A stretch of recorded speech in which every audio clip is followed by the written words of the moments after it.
Message from Brother Pete Spence on the Roll of Honour Grand Primo of the Grand Lodge of England.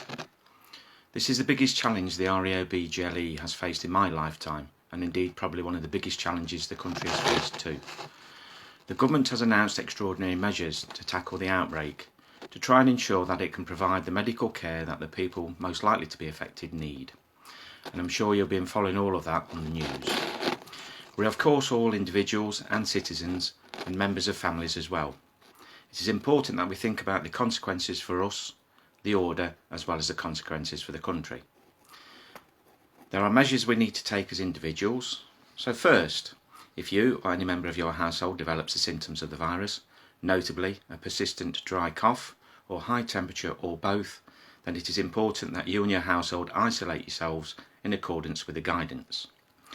These measures are particularly important for people who have an underlying health condition, for those who are over 70, but all of us should make an effort to try and reduce unnecessary social contact and thus impede the spread of the disease.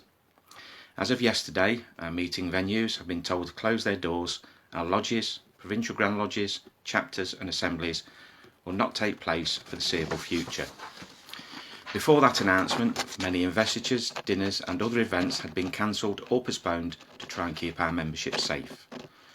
During this period of inactivity, there is also a hidden cost, and that is the lack of income to the minor lodges, provincial grand lodges and grand lodge. I hope that when the dust has settled, we can get back to normal buffing, and I know this will be a big ask, that we'll all find a way to dig deep to cover the lost income, including registrations. That's at all levels within the organisation, to help secure our long-term future.